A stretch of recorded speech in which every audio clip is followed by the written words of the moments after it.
Good morning, everyone. Good morning, sir. Good morning. Good morning. Morning, sir. Good morning. So how are you all today? ठीक हैं आप लोग? Yes, sir. ठीक है sir. Start किया जाए क्लास.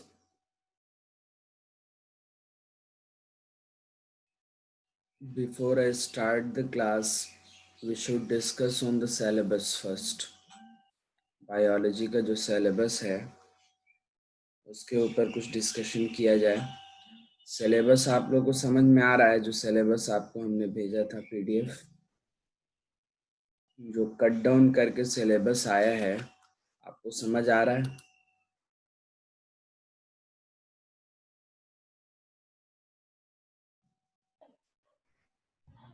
सर समझ में नहीं आ रहा. उसको समझ लेते हैं कि कहाँ से कौन सा पोर्शन आने वाला है और उसके अकॉर्डिंग ही हम अपनी पढ़ाई करते हैं. लेकिन अब तक जो हमने पढ़ा है वो ऐसा नहीं है कि वो यूजलेस है, ठीक है? इसलिए जो पढ़ा है उसको तो रिवीजन रखना ही है. बाकी और देखते हैं कि हमें क्या क्या पढ़ना है, ठीक है?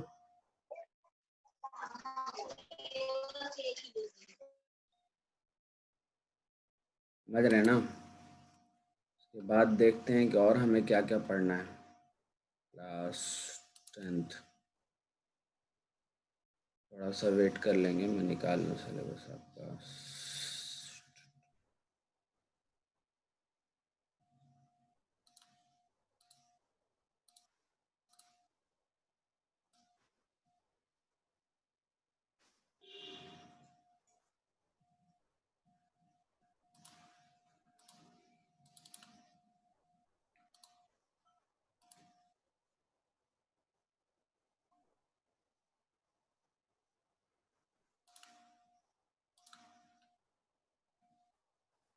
साइंस 086 यही है ना जी? 086 भरा था फॉर्म में आपने एग्जाम में. 9th का है, कमिंग टुवर्ड्स 10th. ये है 10th में, ठीक है? अब इसमें देखिए यूनिट का नाम है, ये 5 यूनिट दिया हुआ है. मार्किंग स्कीम उसके अकॉर्डिंग यहाँ पे दिखा रहा है कितने नंबर का सवाल किस से आना है. आप देख रहे हैं ना पीडीएफ जो मैंने आपको सेंड किया था, वही चीज मैं आपको यहाँ शो कर रहा हूँ, ठीक है? इसको समझ लेंगे, उसके बाद इसके अकॉर्डिंग जिससे ज्यादा क्वेश्चन आए हैं उसको अच्छे से टच करेंगे तो ज्यादा समझ में आएगा. Chemical substances, nature and behaviour. थोड़ा यस नो बोले अगर दिख रहा है, समझ रहे हैं मेरी बात. अगर नहीं समझ में आ रही तो भी पूछें आप. ये आपके एनुअल एग्जामिनेशन का स्ट्रक्चर होगा, कोर्स स्ट्रक्चर, जिस तरह से आपके क्वेश्चन पूछे जाएंगे आपको. यूनिट नंबर 1 से सबसे ज्यादा क्वेश्चन है 26 मार्क्स के. 23 world of living, natural phenomena 12. ये सारा साइंस है, समझ रहे हैं ना? फिजिक्स, केमिस्ट्री, बायो तीनों लेके ये यूनिट्स बताया जा रहा है. इफेक्ट्स ऑफ करंट, इलेक्ट्रिसिटी में पढ़े हैं ना जी, मैग्नेटिक इफेक्ट ऑफ करंट और इलेक्ट्रिक फील्ड वगैरह पढ़े होंगे. तो उसमें उससे जो है 14 मार्क्स के. और नेचुरल रिसोर्सेज एक चैप्टर है 5 मार्क्स के. टोटल 80 मार्क्स के क्वेश्चन ऑन बोर्ड आने हैं, फिर इंटरनल 20 यानी प्रैक्टिकल जो है. तो अब इसमें ये एक एक चीज देखिएगा. केमिकल रिएक्शन आपका फर्स्ट चैप्टर है केमिस्ट्री में, यस और नो? बताइए, मुझे नहीं पता. I have never Yes, sir. Been I have never attended a single class of class 10th. पता है आपको? मैंने आज तक क्लास 10th की मैंने अपने एजुकेशनल कैरियर में एक क्लास अटेंड नहीं करी है. इसलिए मुझे सिलेबस भी बहुत ज़्यादा याद नहीं रहता है. मैं जो पढ़ाता हूँ बस वही याद रहता है. केमिकल रिएक्शन जो है ये आपका केमिस्ट्री का फर्स्ट चैप्टर है. तो ये टॉपिक्स आपके क्लियर होने चाहिए. Chemical equation, balanced chemical equation, implication. आप बुक कौन सा पढ़ रहे हैं, टीचर कौन सा पढ़ा रहे हैं, और किस तरह से पढ़ा रहे हैं उससे कोई मतलब नहीं है। मतलब किससे है कि the syllabus that have you been provided, जो भी आपको सिलेबस ये प्रोवाइड किया सीबीएसई के साइट पे मिला, वो सिलेबस आपका क्या होना चाहिए, 100% कंप्लीट होना चाहिए। ठीक है, चाहे टीचर किससे पढ़ रहे हैं, क्या पढ़ रहे हैं, कब पढ़ रहे हैं, सेल्फ स्टडी कर रहे हैं, बुक कौन सा पढ़ रहे हैं, it doesn't matter at all. तो ये 5 लेसन से ही आना है। केमिस्ट्री में 5 लेसन है, कौन कौन सा, और सबसे ज्यादा केमिस्ट्री से ही क्वेश्चन है। आप देखिए इधर से, मतलब केमिस्ट्री का जो कोर चैप्टर है वही सबसे ज्यादा मार्क्स आ रहे हैं, 26 मार्क्स से। सबसे ज्यादा नहीं कहेंगे क्योंकि बायो में नेचुरल फेनोमेना और वर्ल्ड ऑफ लिविंग मिला के ज्यादा है। देखिए पहले इसको,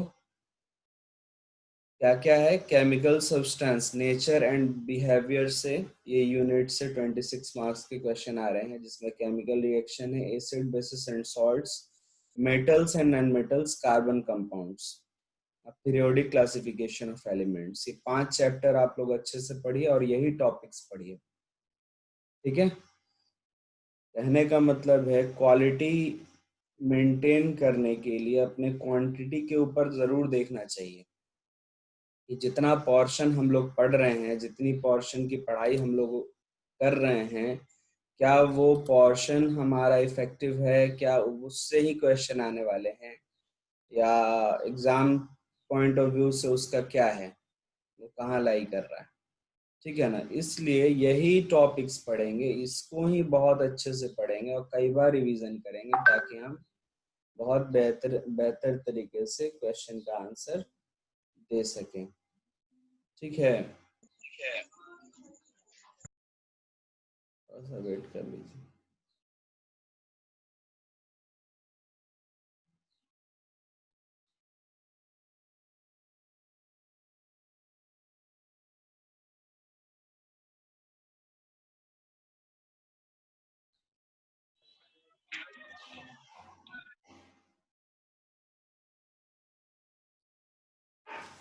अब जो है, अब बात करें बायोलॉजी के बारे में, the world of living, theme ये है।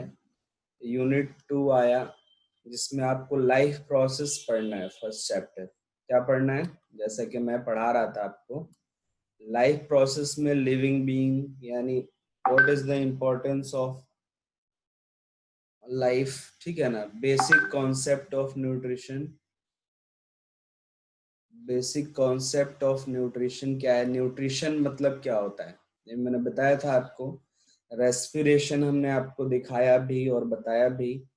ट्रांसपोर्ट एंड एक्सक्रीशन, ट्रांसपोर्ट का मतलब क्या है, transportation in plants as well as transportation in animals, यानी सर्कुलेशन, ब्लड सर्कुलेशन। और ट्रांसपोर्ट इन प्लांट्स का मतलब किस तरह प्लांट्स अपने न्यूट्रिशन को, जो लीफ के ऊपर फूड बनता है, वो पूरे पूरे प्लांट्स में कैसे पहुंचता है, जो जमीन में मिनरल्स हैं और वाटर हैं वो पूरे पूरे प्लांट्स को कैसे पहुंचते हैं।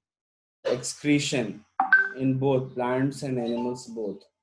तो ये मैंने लाइफ प्रोसेस वाले यूनिट में हमने पढ़ाया है। एक चैप्टर यहाँ से आपको निकल रहा है, वो क्या चैप्टर है, कोई बताए। ये रिप्रोडक्शन आ गया सेकंड में। Control and coordination. Control and coordination. Control and coordination को अभी उसको नेग्लेक्ट कीजिए, इसमें अभी नहीं दिख रहा है। आपको रिप्रोडक्शन पढ़ना है। रिप्रोडक्शन मैंने पढ़ाया already. Reproduction in animals and plants both पढ़ना है। जैसे हम लोग क्या पढ़ रहे थे, पॉलिनेशन वगैरह, यानी प्लांट्स में जितने टाइप्स के हैं, सेक्सुअल असेक्सुअल, वो पढ़ रहे थे, वो सब पढ़ लेना है। रिप्रोडक्टिव हेल्थ पढ़ना है। मेथड्स ऑफ फैमिली प्लानिंग पढ़ना है। Safe sex versus HIV AIDS पढ़ना है। Sexual transmitted disease STDs, child bearing and women's health पढ़ना है। तो ये रिप्रोडक्शन वाले यूनिट में पढ़ना है। फिर हेरिडिटी के में क्या पढ़ना है, ये हेरिडिटी जो अब तक नहीं पढ़ा है, यानी मेरे हिसाब से और सिलेबस के हिसाब से सिर्फ एक यूनिट बाकी जो आपको पढ़ना है, दैट इज हेरिडिटी। ठीक है ना, हेरिडिटी पढ़ लेंगे, यस ये सर। वाला यूनिट खत्म हो जाएगा। बाकी एक और यूनिट ये फिजिक्स का है, नेचुरल रिसोर्सेज एक करके है, ये वाला पढ़ लेना है। बायो में क्या पढ़ना है, नेचुरल रिसोर्सेस। हाँ वही environment सिर्फ है। 2 यूनिट पढ़ना है अभी आपको बायो में। व्हाट आर दोस, क्या क्या हैं? Heredity and evolution। और नेचुरल रिसोर्सेस, ठीक है ना। नेचुरल रिसोर्सेज में ये पॉइंट्स बहुत क्लियर होना चाहिए। इकोसिस्टम क्या है, एनवायरमेंटल प्रॉब्लम्स क्या है। देखो सबसे बेहतर चीज ये है, मैं आपको एक ट्रिक बता दूं आपके एग्जाम के प्रिपरेशन के लिए, कि आप अपना जो नोट्स बना रहे हैं, ठीक है, आवाज आ रही मेरी?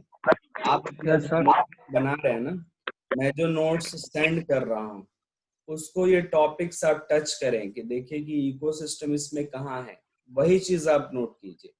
एनवायरमेंटल प्रॉब्लम्स कहाँ हैं, वही चीजें आप नोट कीजिए। या अगर वो नोट्स में ये टॉपिक लाई नहीं कर रहा है और आपको पढ़ना है तो वो आप पूछेंगे, वो मैं लिखा दूंगा। इससे पहले मैं कुछ कहूँ, ये जो स्क्रीन गंदा कर रहा है बेटा, आप नहीं करें तो ज्यादा बेहतर है, क्योंकि मैं फिर नाम रख के बता दूंगा कि कौन कर रहा है ना। आता है ना आपको? और भी सब कर रहे हैं।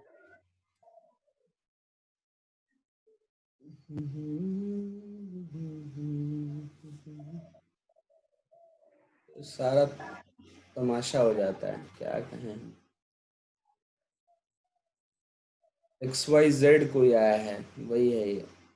XYZ को मुझे रिमूव करने भी आता है बेटा। गंदा नहीं करें, पढ़ाई करें, पढ़ रहे हैं तो खामखा काहे लिए परेशान कर रहे हैं। मैग्नेटिक इफेक्ट्स ऑफ करंट, ये पढ़ना है, मतलब ये फिजिक्स की चीजें, ठीक है ना। नेचुरल ये अभी खत्म हुआ है सर। लाइट पढ़ लेना, आपको लाइट जबरदस्त तरीके से पढ़ना है। Reflection of light, refraction of light, physics पढ़ रहे हैं अभी आप लोग। और effects of current, magnetic effects of current, ठीक है। यही 4 टॉपिक आपको पढ़ना है। Reflection of light, refraction of light, और इफेक्ट्स ऑफ करंट, और मैग्नेटिक इफेक्ट्स ऑफ करंट। समझ में आ गया? ये साइंस का पूरा पूरा सिलेबस मैंने आपको समझा दिया, ठीक है। और इंटरनल असेसमेंट का तो आप फिक्र ही ना करें, वो 20 मार्क्स का, आपको अच्छे नंबर उसमें मिल जाएंगे। ये 80 का आप बिल्कुल भरपूर तैयारी करें। अब बताइए कि मैं जो पढ़ाया था उसमें कोई डाउट? इसमें एक एक टॉपिक देख लेते हैं पहले। लाइफ प्रोसेस से शुरू करते हैं। इसमें मैंने बता दिया है न्यूट्रिशन के बारे में। यस, किसी को कोई डाउट हो तो पूछे। What is basic concept of nutrition, जो आपके एग्जाम में आने वाला है, समझा दिया है। रेस्पिरेशन किसे कहते हैं ये भी ओके है। रेस्पिरेशन में रेस्पिरेटरी ऑर्गन भी ले लीजिएगा, जो ऑर्गन्स के नाम है उसके डायग्राम्स हैं वो सब होने चाहिए आपको याद। एल्विलाई, एल्विलर सैक, ठीक है ना, ट्रैकिया, विंड पाइप, ठीक है। तो जो भी हैं लंग्स, वो उसके डायग्राम भी आप एकदम 100% क्लियर रखिएगा। और प्रोसेस पूरा पता होना चाहिए, और इम्पोर्टेंस ऑफ रेस्पिरेशन पता होना चाहिए। ट्रांसपोर्ट और रेस्पिरेशन और भी उसमें दिया हुआ है, ऐसा नहीं है इसमें लिखा हुआ कि respiration in living being only, खाली ह्यूमन बीइंग में किस तरह रेस्पिरेशन हो, ये सवाल नहीं है। सवाल ये है कि रेस्पिरेशन किसे कहते हैं, तो उसमें दोनों देखिए, है ना, कि एम्फीबियंस में रेस्पिरेशन कैसे होता है, वो आखिर जो है अपना काम कैसे करते हैं। Transport and excretion in plants and animals, ठीक है, ये भी हमने बता दिया था। ट्रांसपोर्ट इन प्लांट्स आपको पता है, जाइलम फ्लोएम का वर्क, जाइलम Yes sir।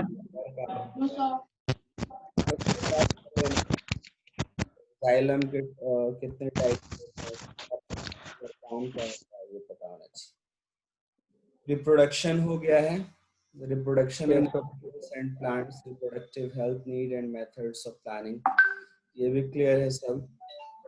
इसमें किसी को कुछ पूछना है, हेरिडिटी ये बताना है। तो अब बताइए क्या पढ़ाया जाए, क्या 3 ही हम में यूनिट, और एक चौथा है नेचुरल रिसोर्सेस।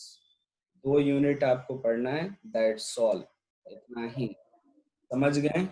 इसी को जबरदस्त आप पढ़िए, इतना भारी चीज नहीं है ये। 1 महीने में इसके ऊपर इतना जबरदस्त हम अपना कॉन्सेप्ट क्लियर कर सकते हैं, महारत हासिल कर सकते हैं कि कोई भी क्वेश्चन इस टॉपिक से पूछा जाए हम उसको जरूर बताएंगे। ठीक है, उस तरह से जब हम बताने के लिए तैयार हैं तो आप पूछने के लिए भी तो रेडी रहिए। इसमें कोई ऐसा नहीं है जो अपकमिंग एग्जामिनेशन है उसमें अच्छे मार्क्स ना ला पाए, कोई ऐसा नहीं है। सबके अंदर ये पोटेंशियल है कि वो क्या कर सकता है कि कमिंग एग्जामिनेशन में बेहतरीन मार्क्स ऑब्टेन कर सकता है। ठीक है, सबसे पहला काम आपका ये है, मैंने मैसेज भी किया था कि आप अपने टेक्स्ट बुक में सर्किल कर लीजिए जो जो पढ़ना है आपको। ठीक है, जितने भी ये टॉपिक्स पढ़ने हैं वो ये, क्योंकि बार बार ये सिलेबस, आप इतने आलसी हैं, मैं इतना आलसी हूँ कि इतना जहमत में नहीं उठा सकता कि बार बार इसका पीडीएफ खोलूं या इसका प्रिंट करा के रख लूं। तो क्या किया जाता है उस केस में, अपनी जो किताब है उसी में हमने टिक लगा लेना है कि एग्जामिनेशन पॉइंट ऑफ व्यू से यही इंपॉर्टेंट है, इसी में से सवाल आएंगे। समझ में आया ना? अब डिटेल इसमें देखेंगे कि इससे कितना क्वेश्चन आएगा। ठीक है ना, इसमें शायद नहीं दिया हुआ है। ठीक है, वही चीज है वहां पे ऊपर में जो दिया था, बायो से ही सबसे ज्यादा क्वेश्चन है। ठीक है, बायो से ही सबसे ज्यादा मार्क्स के क्वेश्चन आएंगे। हाँ, इसमें हो सकता है हो क्या 40 से 30 मार्क्स का आपको ऑब्जेक्टिव आ जाए। क्या आ सकता है? 40 से 30 ऑब्जेक्टिव। मार्क्स का, हर 30 हो ही सकता है कि हर में 10-10 मार्क्स का ऑब्जेक्टिव आ सकता है। तो इसमें देखिए 23 और 5 कितना हुआ, 28। 28 मार्क्स के क्या है आपके, बायो है। 12 एंड 14 कितना हुआ, 26। 26। 26 मार्क्स के क्या हो गए, फिजिक्स। और फिर 26 मार्क्स की केमिस्ट्री। 26, 26 और 26। 26 का केमिस्ट्री और यस 20 सर। का फिजिक्स और 28 का यस। बायो। 30 marks bio. के सवाल आने वाले। 28 नंबर वाला में 28 नंबर आपको लाना चाहिए। मैं उसके लिए तैयार हूँ, आपको हर तरह से पढ़ाने के लिए। आप भी तैयार रहिए इसको जबरदस्त पढ़ने के लिए। ये चीज क्लियर नहीं था इसलिए डाउट्स थे कि हम जो पढ़ा रहे हैं पता नहीं वो पूछा जाएगा नहीं पूछा जाए। लेकिन एक चीज बेटा समझ लो, हम तो 100% पढ़ाने के लिए तैयार हैं। ये हो गया एग्जामिनेशन पॉइंट ऑफ व्यू से आपका सिलेबस। ठीक है ना, क्या है ये, yes sir. Syllabus. If examination point of view से है। लेकिन कहीं आपको और दाखिला लेना है, एडमिशन लेना है, तो एंट्रेंस पॉइंट ऑफ व्यू से 100% सिलेबस होता है। समझ रहे हैं ना? एंट्रेंस पॉइंट ऑफ व्यू से 10th के बाद ही कितनों को डिप्लोमा करना होता है, कितनों को 11th में एमयू वगैरह में, जामिया में, अलग अलग जगह पे नवोदय में एंट्रेंस देना होता है। उस पॉइंट ऑफ व्यू से 100% ही पूरा करना होगा। ठीक है, हम कोशिश ये 10th क्लास की पढ़ाई, अभी जो एग्जामिनेशन पॉइंट ऑफ व्यू से, उसको पहले हम लोग कर ले, और उसके बाद जो है जो समय बचेगा अगर आप चाहेंगे तो उसमें एक्स्ट्रा पढ़ाया जाएगा। ठीक है, यस सर। बोलो।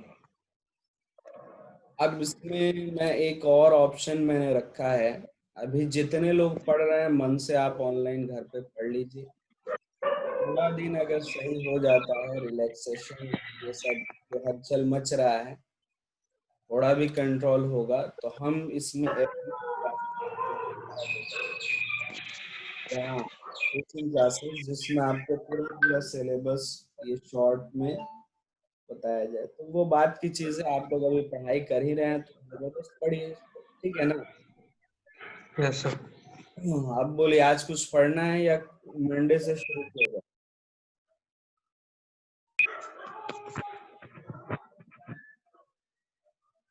Answer me please.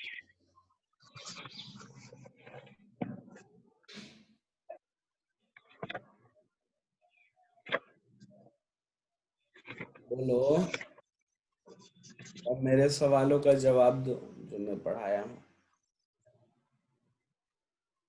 Physics life process से मैं पूछ रहा हूँ। What is nutrition? Prince Pandey, tell me.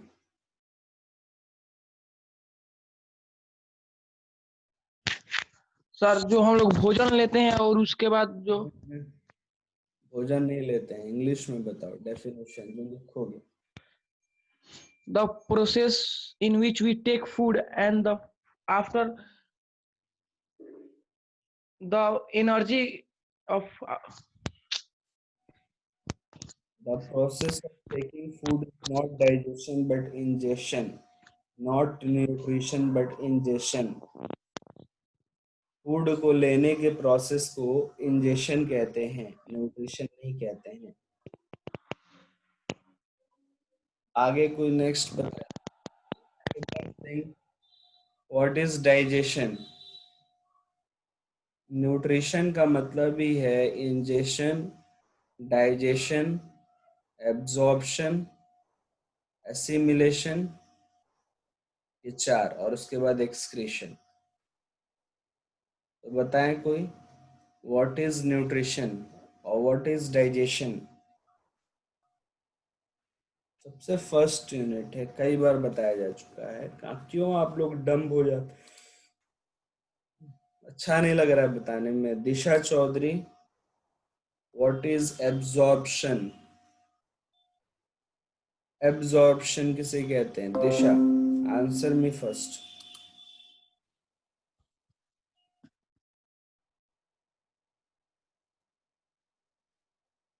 Sir जब फूड डाइजेस्ट हो जाता है और वो जब ब्लड में मिक्स्ड होता है उसको एब्जॉर्प्शन कहते हैं।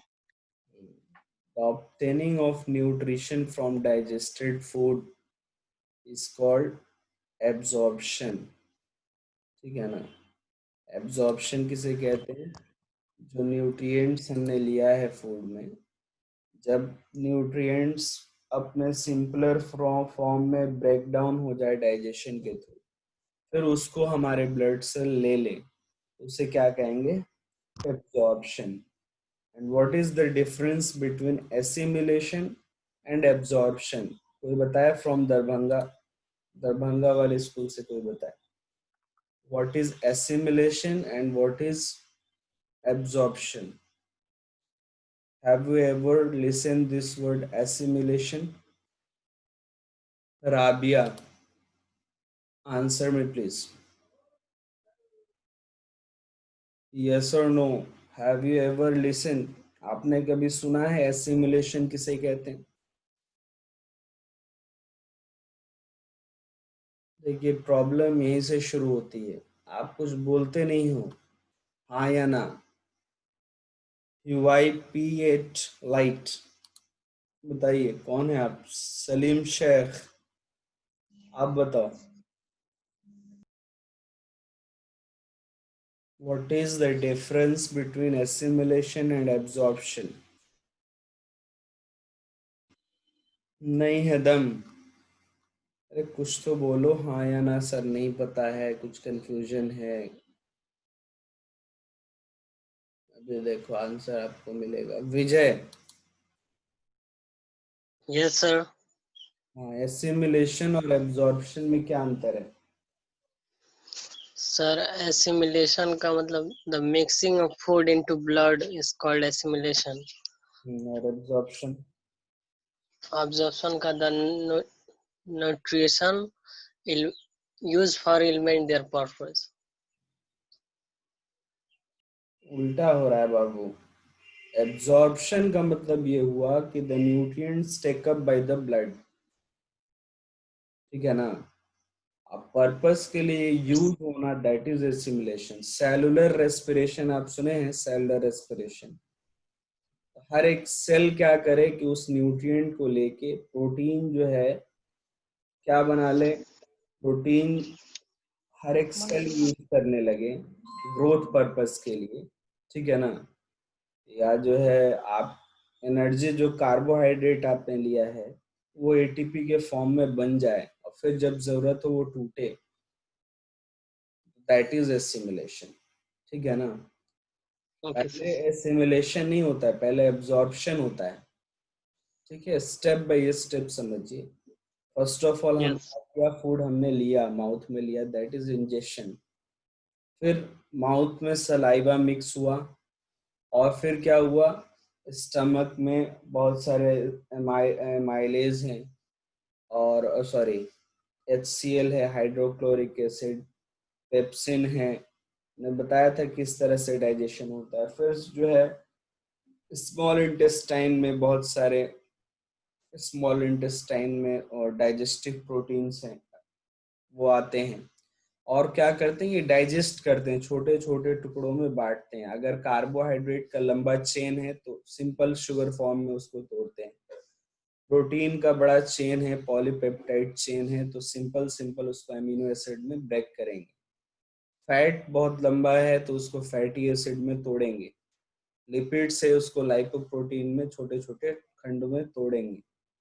इसी तरह से जब वो टूट जाते हैं, इतना टूट जाते हैं कि वो ब्लड में मिक्स हो जाते हैं, तो अब ये ब्लड जब ले लेगा इन फूड को वापस, ब्लड आप कह लें कि जो भी ब्लड वेसल्स हैं उसमें जब ये मिक्स होगा तो ये एब्जॉर्प्शन हुआ। क्या हुआ?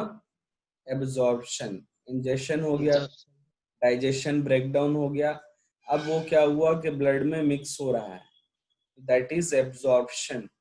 अब ब्लड सेल्स उसको हर एक बॉडी सेल्स तक पहुंचाएंगे और बॉडी सेल्स को देंगे, तब वहां पे क्या होगा, एसिमिलेशन होगा। क्या होगा? एसिमिलेशन होगा।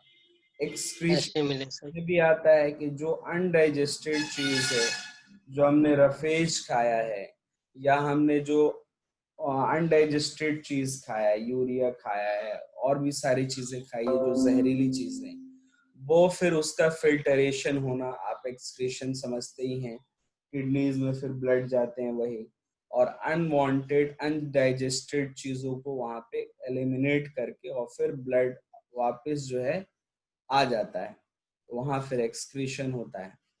तो ये चीजें हैं, इसको बहुत अच्छे से आप लोग पढ़िए। ठीक है? रेस्पिरेशन है, तो रेस्पिरेशन आपको मैंने दिखाया भी था किस तरह से रेस्पिरेशन होता है, एंड इसको आप समझे थे। ट्रांसपोर्ट का मतलब वही है सर्कुलेशन। ठीक है ना? Circulatory system, blood circulatory system आप लोगों ने पढ़ा है, लास्ट वीडियोस में मैंने दिखाया था। तो सर्कुलेटरी सिस्टम आप इसको सही से पढ़ें, किस तरह से डबल सर्कुलेटरी सिस्टम, क्यों कहते हैं डबल सर्कुलेशन, लास्ट में वही मैं डिस्कस कर रहा था। ये टॉपिक आपको 100% क्लियर कर लेना है, एक एक वर्ड ये देख लेना है कि हाँ हमको ये चीज है इसमें, यही चीज पढ़ना है इसमें। समझ रहे हैं ना? ये this must be very clear, each and every point. अगर ये पढ़ाया गया है तो कोई शक शुबा रहना ही नहीं चाहिए इन टॉपिक्स में। बात समझ में आया ना? सबसे ज्यादा क्वेश्चन मैं एक और बता दूं कि लाइफ प्रोसेस से ही आता है, क्योंकि ये बहुत ज्यादा जो है क्या है, वाइड चैप्टर है, बहुत कंटेंट है इसमें। ठीक है? ये मैक्सिमम मार्क्स के अगर 28 ये है तो मुझे लगता है 18 मार्क्स के इसी से आएंगे। ठीक है? फिर 10 मार्क्स के ये, और फिर 5 मार्क्स के ये, और फिर जो है नेचुरल रिसोर्सेज। ये मेरा एजम्पशन है, ऐसा क्लियर कट आया नहीं है। 5 मार्क्स के आ सकते हैं, ये हेरिडिटी 5 मार्क्स के आ सकते हैं, रिप्रोडक्शन 10 मार्क्स के आएंगे क्योंकि प्लांट्स और एनिमल्स दोनों हैं, और ये कितने आ सकते हैं, 18। बात समझ रहे हैं ना? तब 22 28 होगा ओवरऑल वर्ल्ड ऑफ लिविंग से। इसको बहुत अच्छे से पढ़िए, इसमें ज्यादा से ज्यादा मार्क्स ऑब्टेन किया जा सकता है। ये भी समझ में आ जाएगा, ये भी इजी है। ये थोड़ा डिफिकल्ट है और बहुत कम नंबर के भी आ रहे हैं। डिफिकल्ट इन सेंस के ये जो है माइक्रोस्कोपिक पॉइंट ऑफ व्यू से इसमें स्टडीज है, जीन्स के बारे में पढ़ना है, किस तरह से वो क्वालिटीज जो पेरेंट्स में होती हैं वही बच्चों में आती हैं, चेंज क्यों नहीं होती हैं, चेंज होती हैं तो कैसे होती हैं, किस तरह से एक बेबी जो अभी यूट्रस में होता है माँ के, वो कैसे मेल या फीमेल हो जाता है, सेक्स डिटर्मिनेशन, ये पढ़ना है आपको, ठीक है ना, कि किस तरह से एक बच्चा जो है, लड़का या लड़की, क्या कौन कौन रिस्पॉन्सिबल है उसके लिए। आपको पता है, मैं अभी एक फैक्ट आपको बताता चलूं, आम तौर से इंडिया में अगर बेटी पैदा हुई, लड़की पैदा हुई, तो उसको कर्स माना जाता है। अभी भी आज के टाइम में भी बेटियों का और लड़कियां जब पैदा होती हैं तो उतनी खुशी माँ बाप के दिल में नहीं होती है, उतनी खुशी समाज में नहीं होती है जितनी खुशी क्या होता है, लड़का पैदा होता है, बेटा पैदा होता है, तब होता है। और अगर लड़की नहीं पैदा हुई या लड़का पैदा नहीं हुआ तो अभी भी वीमेन को टॉर्चर किया जाता है, औरतों को। किसको किया जाता है? आंसर में प्लीज, सुन रहे हैं तो। वीमेन को, औरतों को, औरतों को वुमेन को। मारा जाता है, पीटा जाता है कि नहीं तुम ही रिस्पॉन्सिबल हो, तुम्हारे में ही कुछ कमी है। ऐसा नहीं है। अगर सेक्स डिटर्मिनेशन के लिए कोई रिस्पॉन्सिबल है सेक्सुअल रिप्रोडक्शन में, तो वो खुद फादर है। कौन है? बोलिए। फादर। फादर है, ठीक है ना। उसमें अगर क्रोमोसोम्स की स्टडी है, इसमें क्रोमोसोम फादर में ऑप्शन होता है, या तो एक्स एक्स आए या एक्स वाई आए। मदर में एक्स एक्स ही है, उसमें चेंज नहीं होने वाला है। एक पेयर एक्स एक्स और एक पेयर एक्स वाई मिलता है, तब एक बॉय का फॉर्मेशन होता है, ठीक है ना, लड़का पैदा होता है। अगर दोनों पेयर एक्स एक्स होगा तो क्या होगा? लड़की। 50% चांसेस होते हैं कि जो स्पर्म पेरेंट ने, मतलब फादर से गया है, तो वो स्पर्म में, क्रोमोसोम में क्या है, एक्स एक्स है या एक्स वाई है, इसके 50% चांसेस किससे होते हैं? मेल से होते हैं। मेल ही रिस्पॉन्सिबल होता है बेबी के सेक्स डिटर्मिनेशन के लिए। तो ये टॉपिक किसको डिटेल में पढ़ना है उतना ही इंटरेस्ट से पढ़ो। ये कॉमन कॉमन सा सवाल है जिसको प्रैक्टिकली भी आपको समझना चाहिए, ठीक है ना। फिर नेचुरल रिसोर्सेज हैं, ठीक है, इसको पढ़ लेना है। ये भी बहुत बार आप लोगों ने पढ़ा है, ओजोन डिप्लेशन किसे कहते हैं, वो किस तरह से फॉर्मेशन करता है, किस तरह से खत्म होता है। Waste production on their solution, biodegradable and non biodegradable आपने पढ़ा है 8th में भी। इसको मन से आप लोग पढ़िए, ठीक है एवरीवन। समझ आया आज कुछ या नहीं आया? आया सर। Yes, sir. और ज्यादा सीरियस आप लोग पढ़िए प्लीज, ठीक है। Thank you and have a nice day.